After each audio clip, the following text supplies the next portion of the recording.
Highest number of deaths in one day. 103 people died. The doctor who in December warned.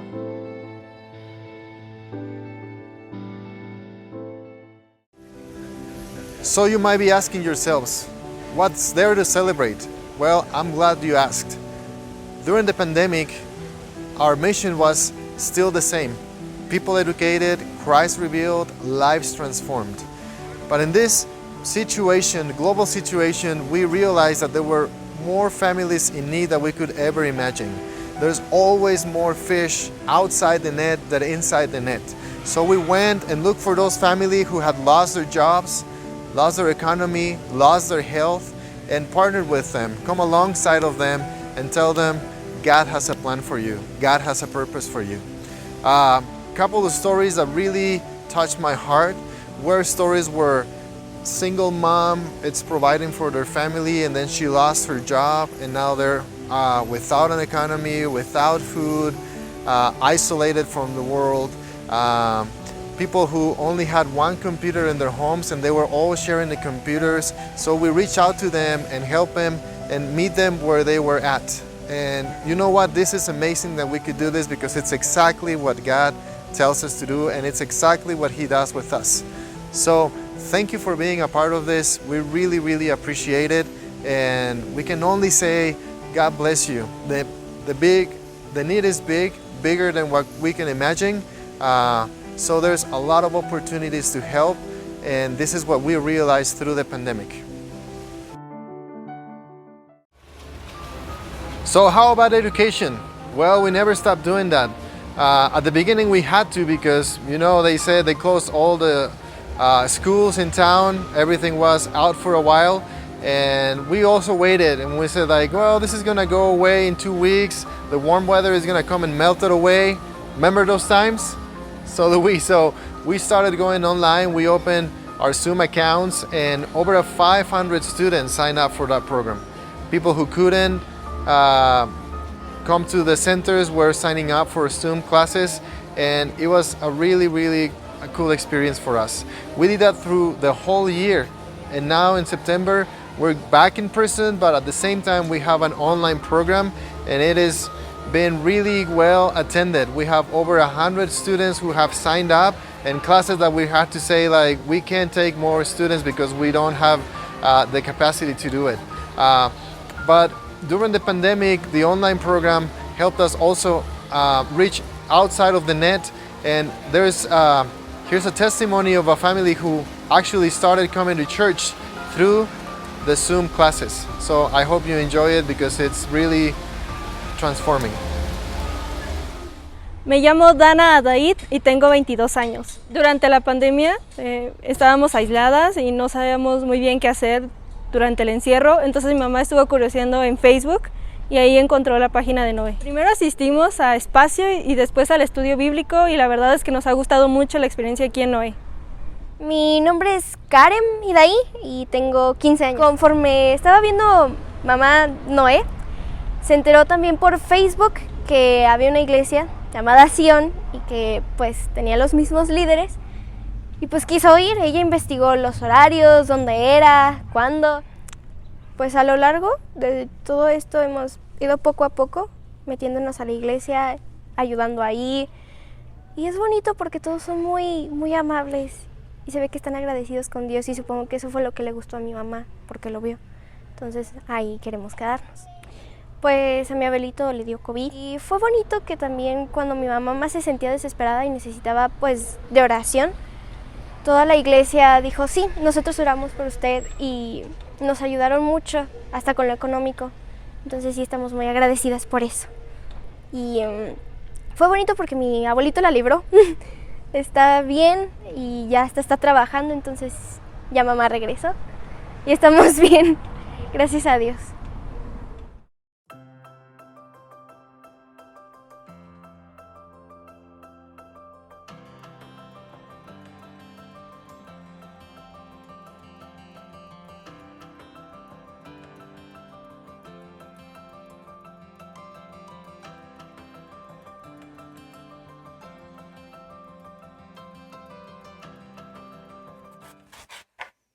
You know what they say, if life gives you lemons, make lemonade. Now here in Mexico, we like these little green limes. And what we make is agua de limón. Yeah. It was good to listen to Juan give a couple reasons to celebrate despite the pandemic. We saw the pandemic as lemons. We saw it as something negative, but there are some very positive things that have grown out of that for Noé. A third cause of celebration, Juan mentioned, first of all, outreach. Secondly, our online program, which will continue to be a staple here at Noé. And then a third cause for celebration is that we sent our first missionary out during the pandemic. There's a school down in Guatemala that is actually fashioned after Noé. Their directors came up a couple years ago, observed our program. We told them we're an open book to help them with any processes. Noé sent Andrew Moses down, our English supervisor, a couple of times to give English workshops to their teachers. And most recently, another Noé director, Hugo Bedoya, went down and showed them how we do homework help and our Explorers Bible Club. So there's already been a good relationship between the two organizations. And then earlier this year, they came to us and they said, you know, we can't get any interns from the US this year. We haven't been able to. Do you have any of your people you could send down? Alberto Ziegler raised his hand to go down. Pretty cool, because Alberto and his family were one of the first families that we met when we came to Morelia, Mexico back in the early 90s. So he grew up at Noé. His parents taught at Noé. His brother also attended Noé. He was an exchange student. His brother Alex was an exchange student and is now a medical doctor. So Alberto responded to that call. Our supporters came alongside him, and he went down in the spring to Huehuetenango, Guatemala. He's been teaching there ever since. He's due to come back here to Mexico at the end of November. Shiver, go, sick, cold, why, because. Hasta luego, bye, goodbye, have a good day. So, I realized that I said that the School of Hope was fashioned after Noé, and some of you are probably thinking, what is Noé? Is it the No Way Center? No. Noé is actually an acrostic. N-O-E, Nuevas Oportunidades Educativas, new opportunities in education, and Noé in Spanish means Noah. So we have the Noah Centers, and we offer English. We offer English, which in any country now that does not speak English, English is in high demand. English is the language of the information age. And so we offer English. It's a big demand, and it's hard to learn, so kids are here several years. I mean, think about it. The bandage was wound around the wound. It's like, teacher, why is wound and wound? Why are they spelled the same? Why do they mean different things? I mean, it's hard to explain. It takes us a long time. It takes us 4 or 5 or 6 or 7 years, not only to teach, but for somebody to learn English well. And so English homework help is another program, because we want students to have success at school and to get through high school. In Mexico, if you get through high school, college is super affordable. So we offer art, we offer music, we have computer classes, we have basketball teams. For many kids, this is the first chance to be on a team, to wear a uniform, and to have that team spirit, right? And then we also have a hair cutting class. And a lot of moms in that class, some of the single moms actually have taken what they've learned at Noé and been able to open a small business right out of their home to make extra money. So that's the one side of our program. The kids come, and adults too, they register for those programs, they pay, they have a schedule. On the other side is our ministry programs. We minister in each of our other programs. We have a verse of the week in English. There's ministry that goes on there, and there's relationship building. But then we have direct ministry programs, everything a church does except the Sunday morning service. So we have Explorers Bible Club for the elementary. We have junior high, high school youth group, and we have adult Bible study. Any time that in these ministry programs we see that there's interest for the Word, that somebody comes to know Christ, our first priority is to get them involved in their local church. So we are not a local church, we're not seen as a church, but we are a huge ally of the local church. We have a relationship with several churches here in Morelia, and we channel people who come to know the Lord into those programs. Noé runs 3 community centers here in Morelia, Michoacan.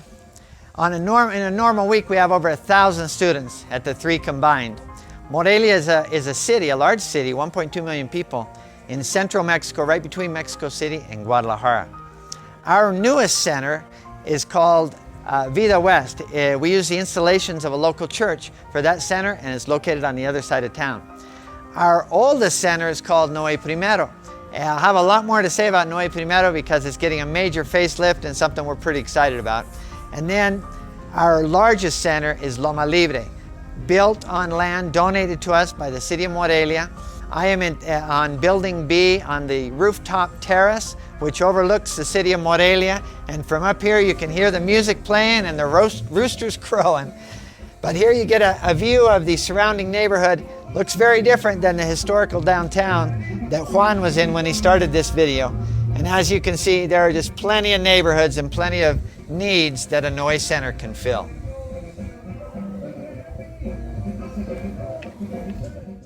So when a Noé Center moves into the neighborhood, what gives parents the confidence to send their kids here? The main reason is because education in our state is in such a mess. Open the paper today and the teachers are on strike. They have tents up, they're sleeping downtown, they have the main avenue shut down, and they're not giving classes, obviously. Our state each year is towards the bottom of Mexico in quality of public school education.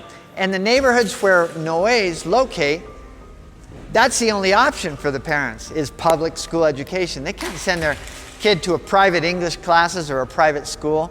And so when a Noé comes into the neighborhood, they're excited, even though they say, we're from a different religion, they send their kids here because they've heard good things about Noé. So we found that students that enter Noé, just to give you an idea, another statistic from our state, less than 30% is the high school graduation rate in our state, less than 30%. For students who have been at least 3 years in Noé, that goes to over 85%. And so just by being 3 years in a Noé Center, that child, that young boy or girl has a much, much better chance of continuing on in their education and not dropping out. So that's why parents send their children here. Just to give you a real life example, Ruby, who loved to play basketball. She loves to play basketball, lives 3 blocks from here, got on the basketball team. You see her house there, and her mom sells tacos. That's the family income. Her mom sells tacos out of that house every night. So Ruby got in, she started in the English classes. She now comes to youth group. Here you see her with the group of students that she studies with. And then, just to give you an idea of the scale of Noé, groups like that, there are 50 of them every day, Monday through Friday, throughout the week, 40 plus weeks out of the year, for years at a time, to learn English or whatever they're studying. Basketball players stay with us a long time. That's how relationships are formed. And those relationships are what allow us to get to know people and for them to open their hearts to the message that we have for them from the gospel.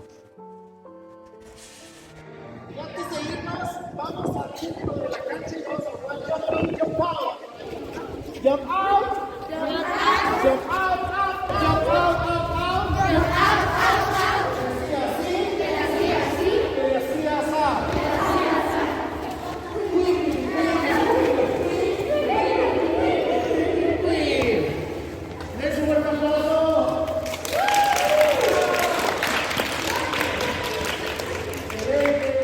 Another cause for celebration is our exchange program.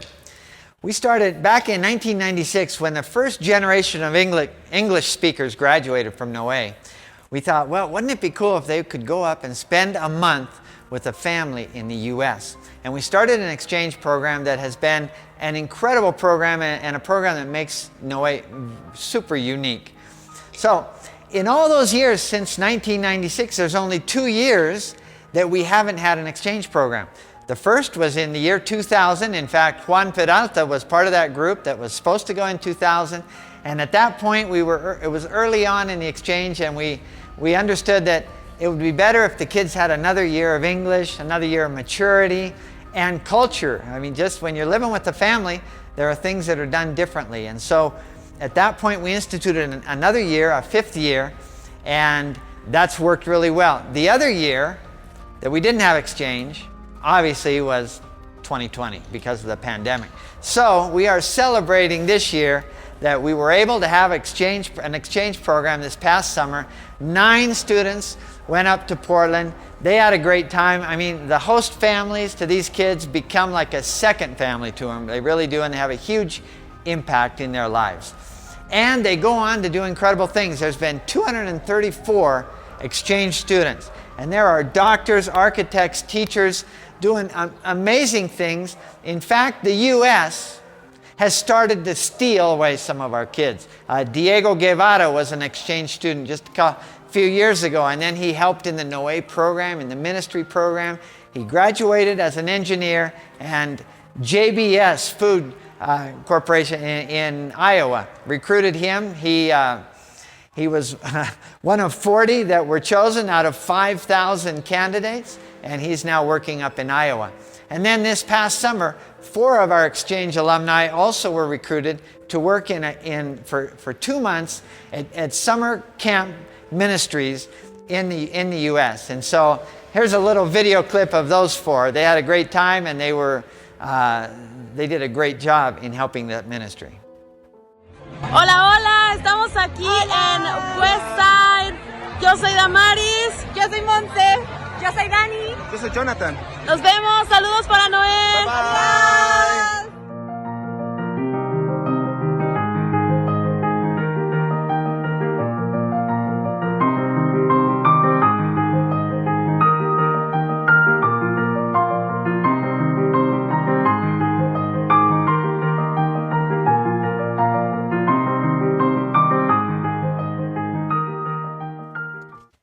Last summer, I had the opportunity to be part of the Baseport Ministry group of interns. We were running camps in many different churches in the area of Washington and Oregon.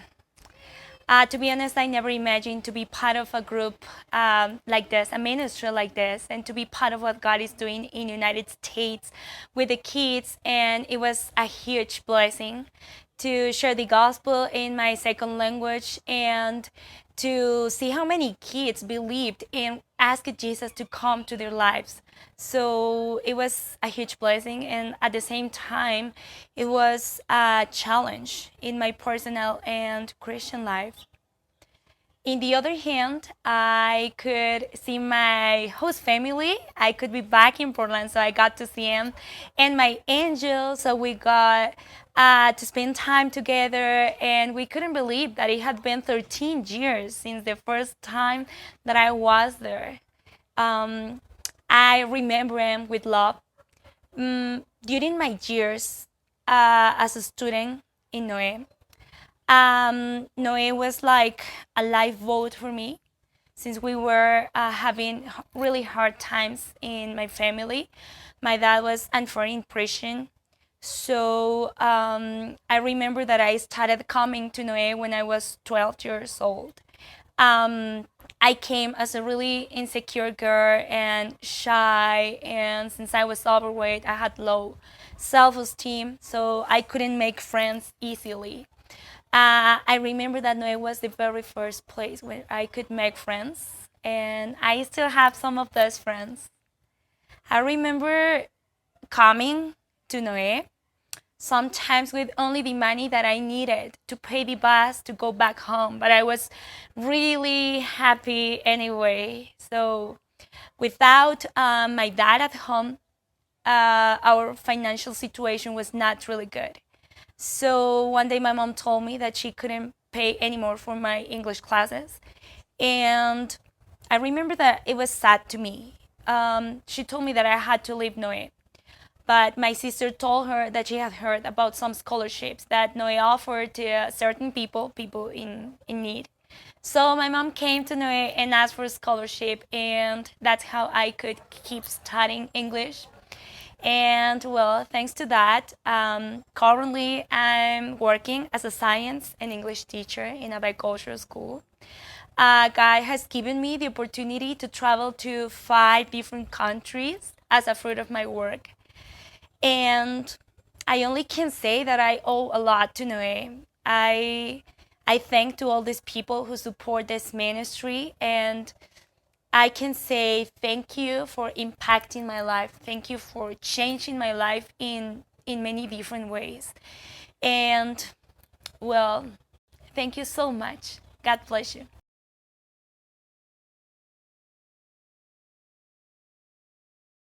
I don't know if you've ever had a construction project that took a little longer than you expected or maybe cost a little more.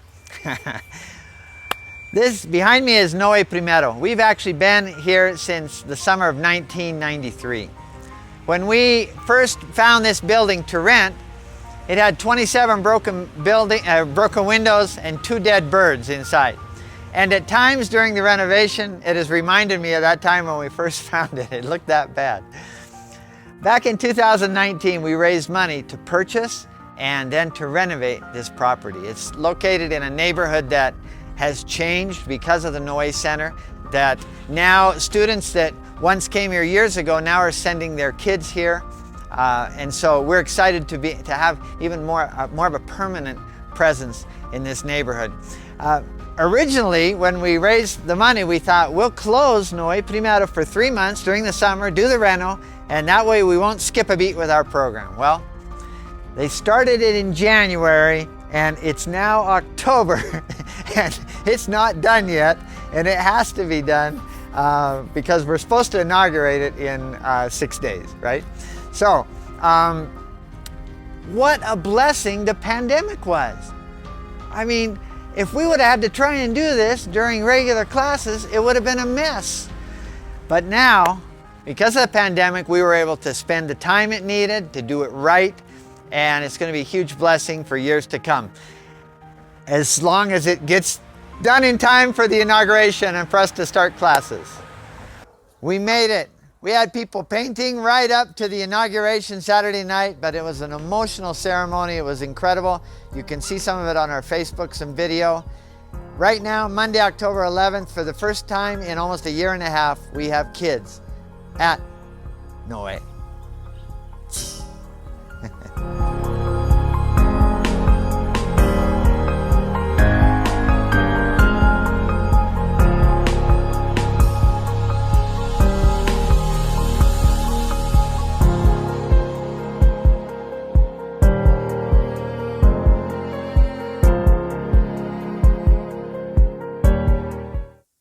For the conclusion of this video, I'm here in the comfort of my home, just like many of you who are watching this, participating in our event in the comfort of your own home. It's the first time we've done that, so it's pretty cool. I hope that this video, for those of you who are new to Noe, gives you an idea of what we do at Noe, and really hope that it's an encouragement to those of you who already support us to see everything that's been happening at Noe in spite of the pandemic. There was a moment during all of this pandemic that the ministry of Noe in its entirety it just sort of came together right before my eyes. There was a needy family, a beloved family at Noe. It's a mom and 5 kids. They had to move out of the house because of domestic violence. I would love to show you this in photos, but we just are sensitive with what we put on social media. But this mom, the situation was that this mom and her 5 kids move out of the home. They find a place to rent. They're sleeping on the floor. They have literally nothing, no furnishings in this house.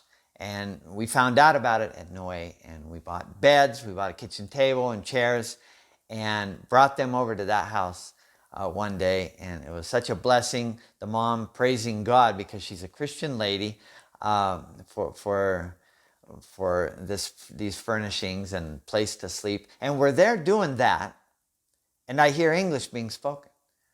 I still remember what was being said. "Oh, ma'am, don't worry, ma'am, your delivery will arrive in around 25 minutes. And I turned to the señora, I said, who's speaking English? Oh, she said, my oldest son, her oldest son graduated from Noe, learned his English at Noe. My oldest son is working for a call center. He can't go into work because of COVID, so they loaned him a laptop. They pay for the internet so that he can continue working because he's got really good English. So he's the one, she says, he's helping me be able to pay the rent for this house. And it's like right in front of my eyes, I was seeing the cycle of poverty being broken because the next two kids are already in Noe. Her two youngest are anxious for the day that they can start Noe. And that cycle of poverty will be broken in this generation. It was just an incredible moment. Thank you so much for taking the time to watch this video to learn about Noe. I really would encourage you to take just one more step and participate with us in our fall event. We only have 2 events every year. We have the Amigos Run in the summer, and then we have usually a spring event, but it's got moved to the fall. Only 100 people can go to the in-person event. It's less than half of what we would normally have. So we really need this virtual piece to complement the in-person event to be able to arrive to get to our goal of $80,000 raised. Now, the way you can participate is there was a link that came with the link to this video. If you click on that link, it will take you to a website called Ready, Set, Auction, and Noe has a page on that website. Or you can just, if you can't find that link, don't worry, just go to our website, www. Does anybody say the W's anymore? I'm probably the only one, but anyway, www.noeinternational.org. Right on our homepage, there will be a link to take you to the auction and the paddle raise items. And so there are auction items that you can bid on, and there are also paddle raise items that represent needs that we have. We need to furnish that new remodeled Noe Center. We have ongoing needs for our programs in order to allow us to reach the neediest people and not the wealthiest people in this city. So please consider coming alongside us. Be as generous as you can. I just so appreciate it, and everybody at Noe appreciates it. Thank you, and God bless.